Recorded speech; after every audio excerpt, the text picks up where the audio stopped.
सर्वप्रथम आप सभी भाई बहनों का आज की आध्यात्मिक कक्षा में बहुत बहुत स्वागत है। आज की चर्चा का विषय है कि मनुष्य भौतिक भी हो सकता है, धार्मिक भी हो सकता है और आध्यात्मिक भी। भौतिक के नीचे हमने 1% लिखा है, धार्मिक के नीचे हमने 10% लिखा है और आध्यात्मिक के नीचे हमने 100% लिखा है। देखिए, एक साधारण मनुष्य भौतिक और धार्मिक व्यक्ति में तो भेद कर लेता है, लेकिन धार्मिक और आध्यात्मिक इन दोनों में भेद करना एक बहुत ही सूक्ष्म रहता है। और अक्सर मनुष्य धार्मिक और आध्यात्मिक दोनों को ही एक ही समान से या एक ही दृष्टि से या एक ही स्तर पर भी एक साधारण बोलचाल में मनुष्य इसको ले लेता है।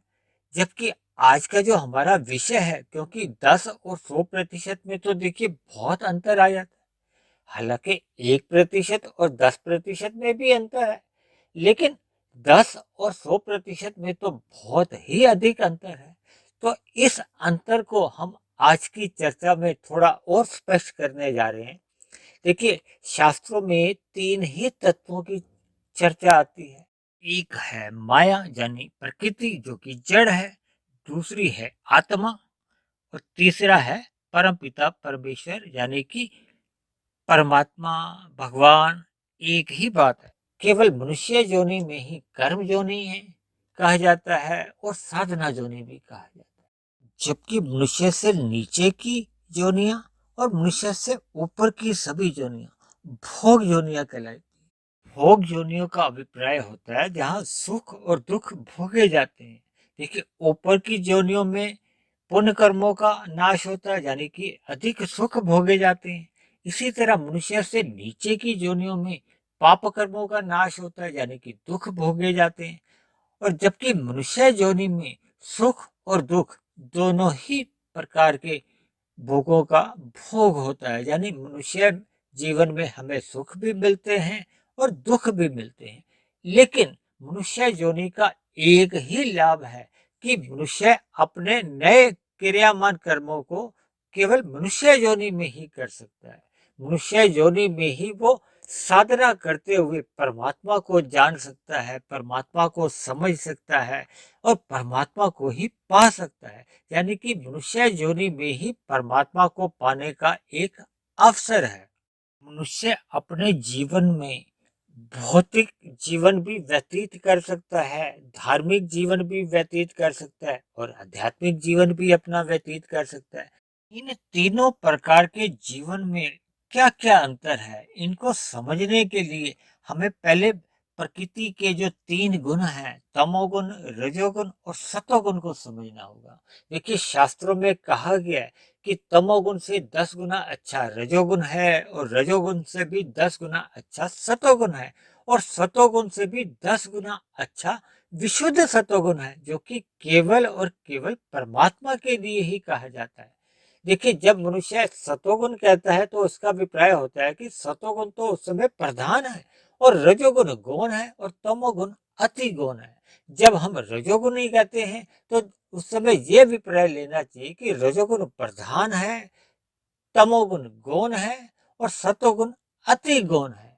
इसी तरह जब तमोगुण कहा जाता है तो इसका अभिप्राय है कि तमोगुण उस स्थिति में प्रधान है, रजोगुण गौण है और सतोगुण अति गौण की स्थिति में है।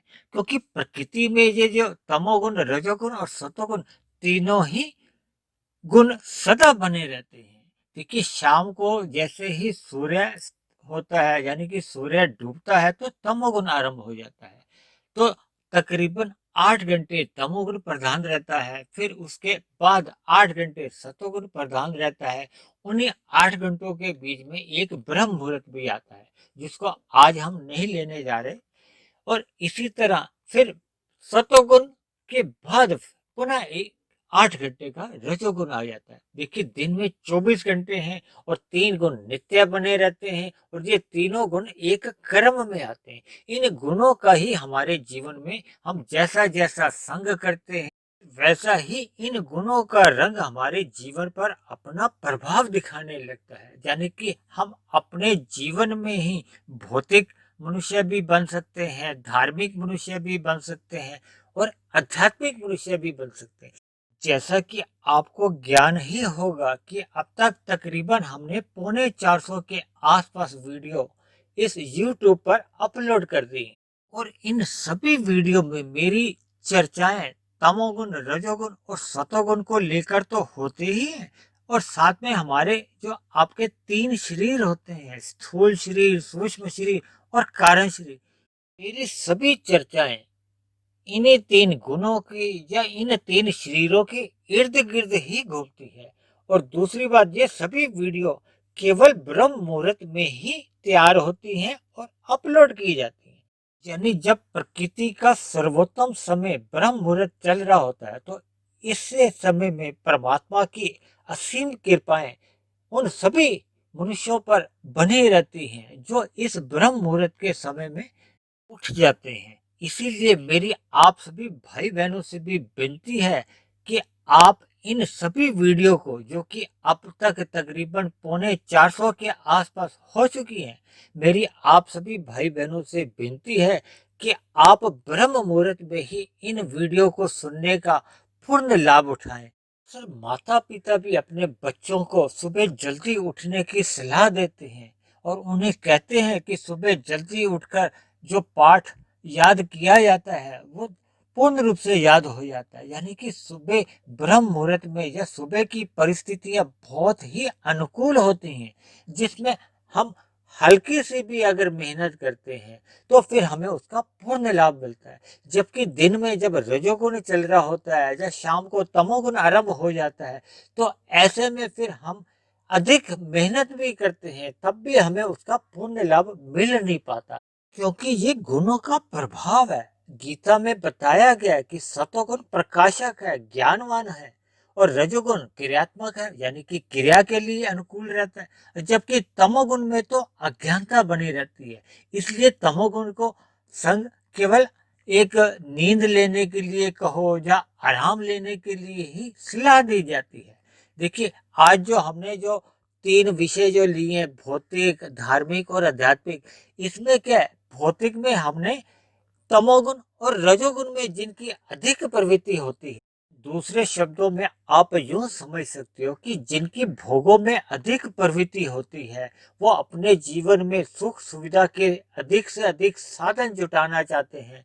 स्वाद भरे व्यंजनों में उनकी रुचि होती है, समाज में उनको सम्मान मिले, उनके हाथ में सत्ता आए, यानी कि भौतिक सुख सुविधाओं का ही लक्ष्य जिनका अधिक बना होता है, जिसके लिए वो आवश्यकता अनुसार कर्म तो करते हैं, लेकिन कभी कभी इन भोगों की प्राप्ति के लिए पाप कर्म करने से भी पीछे नहीं हटते। यानी कि उनके जीवन में तमोगुण और रजोगुण दोनों की ही प्रवृत्ति बनी रहती है।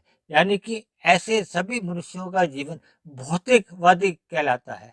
आज कल युग में मनुष्यों का अधिक से अधिक भोगों की तरफ जो आकर्षण बना हुआ है और उसके लिए वो केवल रजोगुणी साधनों का ही उपयोग नहीं करते, अन्य मनुष्यों के साथ या अन्य जीवों के साथ छल कपट, ठगी, हेरा फेरी, हत्या जैसे अपराध भी कर जाते हैं। ऐसी स्थिति में अगर रजोगुण अधिक है और तमोगुण गौण है, तब तो उनके मनुष्य जीवन में केवल 1% की ही सफलता है, क्योंकि मनुष्य अपने जीवन में जब अन्य जीवों को तंग नहीं करता, यानी कि धर्मानुसार अपना आचरण करता है केवल अपने सुख के लिए, तब तो वो रजोगुण में रहता है। लेकिन जब अपने सुख के लिए अन्य जीवों के साथ छल कपट, ठगी, हेरा फेरी करता है तो फिर मनुष्य तमोगुण में गिर जाता है।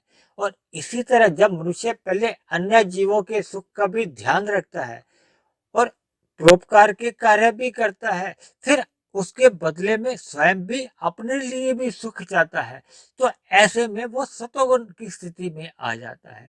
एक साधारण मनुष्य तो स्वभाव से रजोगुणी ही माना गया है, लेकिन ये मनुष्य योनि में हम जितना अधिक सतोगुण अर्जित करते हैं तो फिर हमारा रजोगुण कमजोर पड़ने लगता है और इसका लाभ हमें ये मिलता है कि हम तमोगुण से तो पूर्ण रूप से बच सकते हैं, जो कि हमारी अधोगति का कारण बनता है।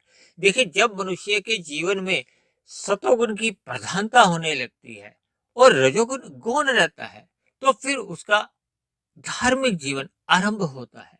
देखिए, जितने भी मनुष्य सत्संग करते हैं, तो इन सत्संग करने वाले मनुष्य जो श्रद्धापूर्वक सत्संग करते हैं, उनका सत्वगुण प्रधान होता है। जो सत्संग करते तो हैं, लेकिन मन में उतनी श्रद्धा नहीं होती, जब बेमन से करते हैं। देखिए, सत्संग नहीं करने से, बेमन से सत्संग करना भी बहुत ही अच्छी बात है। जैसे पाप कर्मों से पुण्य कर्म करने अच्छे बताए जाते हैं, लेकिन निष्काम कर्म पुण्य कर्मों से भी और अच्छे बताए जाते हैं। देखिए, ये तुलनात्मक दृष्टिकोण से कुछ बातें ऐसी कह दी जाती हैं, इनको अन्यथा में नहीं लेना चाहिए, यानी कि उसको गलत दृष्टि से नहीं चिंतन में लेना चाहिए। हम सरल शब्दों में ये समझ सकते हैं कि जिसके जीवन में सतोगुण प्रधान होता है और रजोगुण उसके कर्मों में गौण रहता है और पाप कर्मों से पूर्ण रूप से वो बचा रहता है, ऐसे सभी मनुष्य धार्मिक गिने जाते हैं। यानी कि धार्मिक होना भी एक मनुष्य जीवन में 10% की एक सफलता है। अब हम बात करते हैं आध्यात्मिक मनुष्य की। आध्यात्मिक मनुष्य उसको कहा जाता है जब मनुष्य का लक्ष्य केवल और केवल परमात्मा प्राप्ति का ही होता है। तो ऐसे में फिर उसकी सतोगुण से विशुद्ध सतोगुण, यानी कि देखिए, विशुद्ध सतोगुण अभी हमने थोड़ी देर पहले कहा था ना, कि वो परमात्मा के लिए ही कहा जाता है। विशुद्ध सतोगुण का अभिप्राय ही ये होता है कि जहाँ रजोगुण और तमोगुण का लेश मात्र भी नहीं होता। देखिए, जब मनुष्य मायातीत हो जाता है, तो उसको भी विशुद्ध सतोगुण आप कह सकते हैं। जब मनुष्य केवल आत्मा और परमात्मा के विषयों पर ही उसका अधिक चिंतन बना होता है, तो फिर उस मनुष्य को भी आप आध्यात्मिक मनुष्य कह सकते हैं। यानी कि मनुष्य की जब आध्यात्मिक यात्रा सतोगुण से विशुद्ध सतोगुण की आरंभ हो जाती है, तो आप उसको आध्यात्मिक यात्रा का नाम भी दे सकते हैं। देखिए, मैंने आरंभ में ही कहा था कि तमोगुण से 10 गुना अच्छा रजोगुण है, रजोगुण से भी 10 गुना अच्छा सतोगुण है, और सतोगुण से भी 10 गुना अच्छा विशुद्ध सतोगुण है। तमोगुण को आप 1 मान सकते हो, रजोगुण को आप 10 मान सकते हो, और सतोगुण को आप 100 मानते हो। इसी सूत्र को आधार मानते हुए मैंने विशुद्ध सतोगुण को एक आपको समझाने के लिए मैंने विशुद्ध सतोगुण यानी कि परमात्मा के लिए 1000 अंक का प्रयोग किया है, ताकि हमें एक बात का ना एक गहराई समझ में आ जाए। देखिए, जब मनुष्य का लक्ष्य परमात्मा को पाने का ही होता है, तो फिर उसकी 100 से 1000 की जो एक आध्यात्मिक यात्रा का आरंभ होता है। आध्यात्मिक यात्रा का आरंभ होना ही हमारी जीवन में एक आध्यात्मिक मनुष्य की उपाधि से भी आप इसको समझ सकते हो। क्योंकि जब मनुष्य का लक्ष्य केवल और केवल परमात्मा प्राप्ति का ही बन जाता है, तो फिर उसको ये जो प्रकृति के भोग्य पदार्थ हैं या प्रकृति मात्र एक साधन के रूप में आप इसको ले सकते हैं। यानी एक आध्यात्मिक मनुष्य के जीवन में रजोगुण मात्र एक ज्यादा में ही लिया जाता है, यानी कि तमोगुण और रजोगुण एक स्थूल शरीर की आवश्यकताओं को ध्यान में रखते हुए ही इसका संग किया जाता है।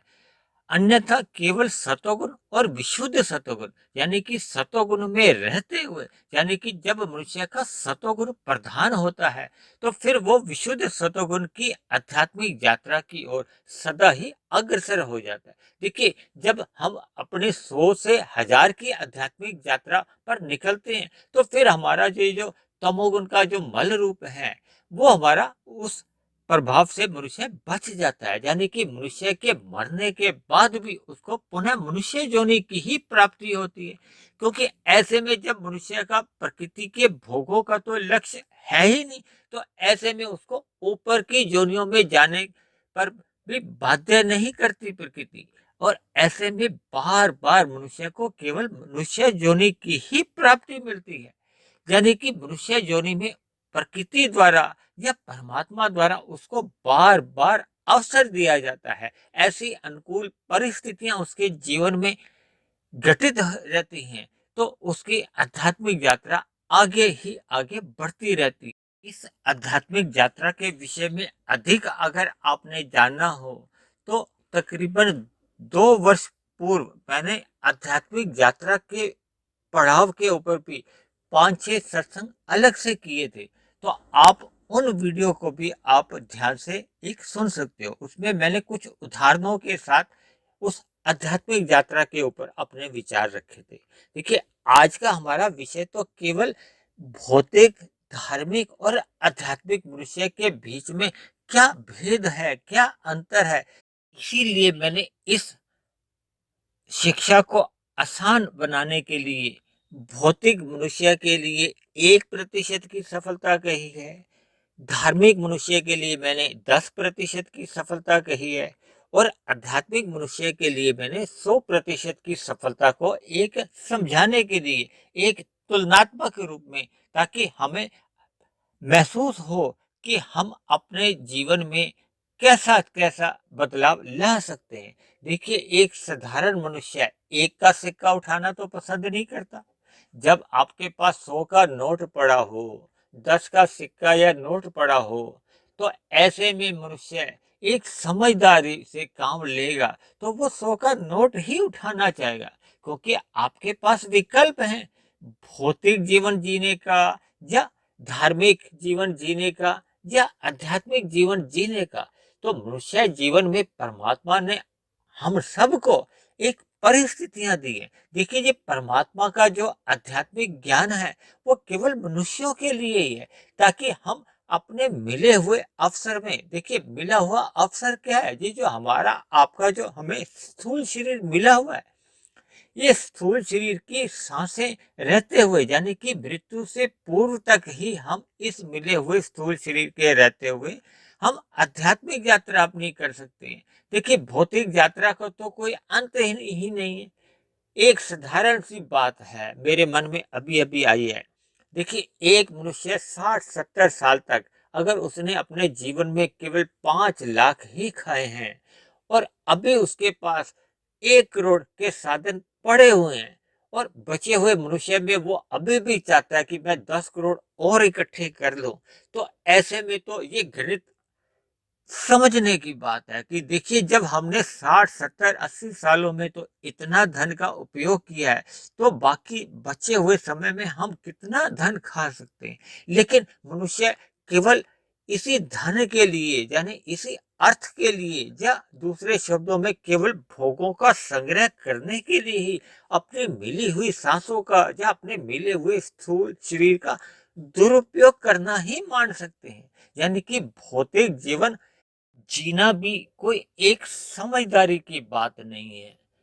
और जो मनुष्य भौतिक जीवन में केवल तमोगुण का ही सहारा लेते हैं, यानी कि पाप कर्म ही करते हैं, यानी कि छल कपट ठगी हेरा फेरी जैसे तरीकों से ही धन कमा रहे हैं, अर्थात रजोगुण का भी अभाव है। देखिए, रजोगुणी में या तमोगुणी में दोनों का ही सतोगुण गुण कहा गया है। ये तो एक गणित की बातें हैं। देखिए, मैंने इन सूत्रों को एक सरल रूप दिया है आप सभी सत्संगी भाई बहनों को समझाने के लिए। मनुष्य जीवन में इन छोटी छोटी बातों को हम जितना अधिक सूत्र रूप में समझ लेते हैं। देखिए, मैंने तो अपने सभी वीडियो में विभिन्न विषयों को आधार लेते हुए उनमें स्थूल शरीर, सूक्ष्म शरीर, कारण शरीर को लिया है, या 1, 10, 100, 1000 से लिया है, या तमोगुण, रजोगुण और सतोगुण और विशुद्ध सतोगुणों के बारे में लिए है। यानी इन चर्चाओं से केवल मैंने आध्यात्मिक विषयों को एक सामान्य मनुष्य के जीवन से विभिन्न विषयों द्वारा जोड़कर कहने की एक कोशिश की है, एक प्रयास किया है। और इन प्रयासों को मैंने तर्कपूर्वक या बुद्धि संगत तरीके से या कुछ युक्तियां लगाते हुए, कुछ चित्रों द्वारा कुछ ऐसे समझाने का आपको प्रयास किया है, ताकि एक साधारण मनुष्य के जीवन में सकारात्मक परिवर्तन आ जाए। देखिए, मनुष्य जीवन में हम जितना अधिक अपने सकारात्मक परिवर्तन ले आते हैं, वही आपकी हमारी एक आध्यात्मिक कमाई है। जबकि भौतिक पदार्थों के लिए तो एक नियम है, या तो उनका भोग किया जा सकता है, या अन्य मनुष्यों को या अन्य जीवों को दान दिया जा सकता है। अन्यथा पदार्थों का नाश होना तो एक निश्चित है। देखिए, ये प्रकृति ही एक अपने आप में नाशवान है, यानी कि प्रकृति के जो 23 तत्वों में जो एक विस्तार है, जिसमें आप और हम रह रहे हैं, इसका भी एक प्रलय काल, यानी कि एक ऐसा समय आ जाता है जब ये सृष्टि अपने मूल तत्वों में सतोगुण, रजोगुण और तमोगुण में, यानी कि जो 24वां तत्व है, जिससे ये 23 तत्वों का विस्तार हुआ है, उसमें पुनः लौट जाती है। तो मेरी आप सभी भाई बहनों से विनती है कि आप इन सभी बातों को एक ब्रह्म मुहूर्त में ही सुने, तो ये छोटी छोटी बातें जो कि हमारे जीवन में एक विशाल परिवर्तन ला सकती हैं, इन बातों को हम जितना अधिक ब्रह्म मुहूर्त में समझ सकते हैं, वो हम दिन में या शाम को या रात को समझने में हम थोड़े असमर्थ होते हैं। तो आप सभी भाई बहनों से मेरी विनती है कि आप इन आध्यात्मिक वीडियो को सुनते रहें। देखिए, जहाँ जहाँ भी आपको आध्यात्मिक ज्ञान की प्राप्ति हो, भले ही शास्त्रों द्वारा या मेरी वीडियो द्वारा या अन्य किसी वक्ताओं की वीडियो द्वारा, देखिए हमारा लक्ष्य केवल और केवल परमात्मा से जुड़ने का है, और प्रकृति के भोगों को हमने केवल एक मर्यादा में अपने स्थूल शरीर को चलाने तक ही सीमित रखना है। इन्हीं शब्दों के साथ आज की चर्चा को हम यहीं विश्राम देते हैं। आप किसी भाई बहन का कोई प्रश्न हो, कोई बात समझ में नहीं आई हो, या आपका कोई सुझाव हो, या आपको मेरी कही गई बातों पे कोई आपत्ति हो, यानी आप इन सभी बातों को नीचे, वीडियो के नीचे जो कमेंट्स बॉक्स है, उस पर आप अपने विचार लिख सकते हैं। यदि मेरी बनी हुई वीडियो आपको पसंद आती हैं, आपके जीवन में सकारात्मक परिवर्तन आने लगे हैं, तो मेरी आपसे विनती है कि आप मेरे इस आध्यात्मिक ज्ञानात्मक चैनल को स्वयं भी सब्सक्राइब करें, व अन्य सतोगुनी भाई बहनों को जो परमात्मा के विषय में जानने की इच्छा रखते हैं, जिज्ञासा रखते हैं, ऐसे सभी सतोगुनी भाई बहनों को भी इस आध्यात्मिक ज्ञानात्मक चैनल से जोड़ने का प्रयास करें। तो आज की चर्चा को यहीं समाप्त करते हैं।